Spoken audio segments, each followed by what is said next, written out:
Hello, and welcome back to another episode of Smart Recovery Series Tips and Tools for Recovery That Works. On today's show, we're going to examine a tool that can help anyone build and maintain their motivation to stay on track in their recovery.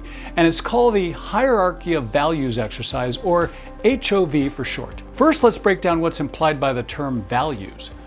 People often use the term value only in the economic sense, as in what is the monetary or material worth of something, its exchange value, or the bottom line when it comes to their bank account. The term value in the context that we're applying in this smart recovery exercise isn't about money. Rather, value is defined as the relative worth, merit, or importance of something in your life, things that money can't buy. Now focus on the word relative, as in what's important to you as an individual, because remember, everyone is different. So let's start by listing your values in order of priority. Number one might be a very common one, which is your relationship with your partner. Number two might be being a great mother or father to your kids, or a grandmother or sister or nephew. Number three could be your physical health, which is very important.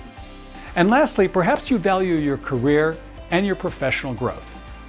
Okay, so now let's step back and take a look at your list. Something is obvious right off the bat. Your addiction is nowhere to be found on that list. Moreover, by engaging in your addiction, you're essentially putting all those things that you really truly value at risk. How? Well, alcohol and drug use and gambling and other behavioral problems hurt, or in some instances destroy, your relationship with your partner. In some cases, you might lose custody of your children. Addictive substances definitely adversely affect your health. And while you may be able to keep your career on track, it might be just a matter of time before your tardiness or sick days or erratic performance leads to your dismissal. Bottom line, your addiction compromises your core values. And this is an important takeaway that can help you keep your recovery on track, because as you continue to pursue your core values, you'll thrive as a result, as a partner, a parent, and an employee. Maybe this is your aha moment. Now, we could stop right here, but the HOV exercise also allows us to go even deeper, to closely examine some core values that people hold dear or think they hold dear. The premise being that some of those things that we think represent core values are actually just priorities imposed upon us by the outside.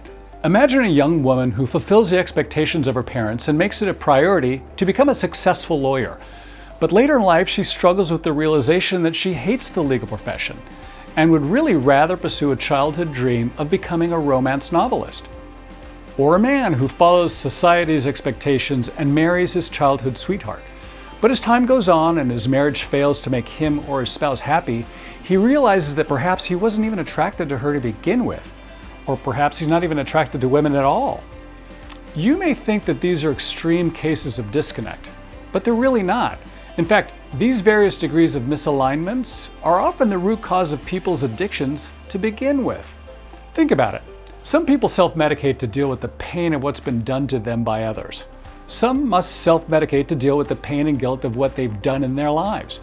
But perhaps worst of all is the pain that some people feel by what they haven't done in their lives. Those toxic thinking patterns collectively known as regret.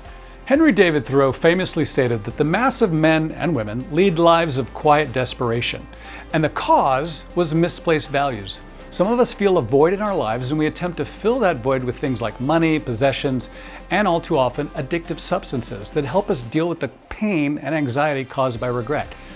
So by going a step further, with the HOV tool, you can begin to really dig deep and assess what your values really are versus what you thought they were.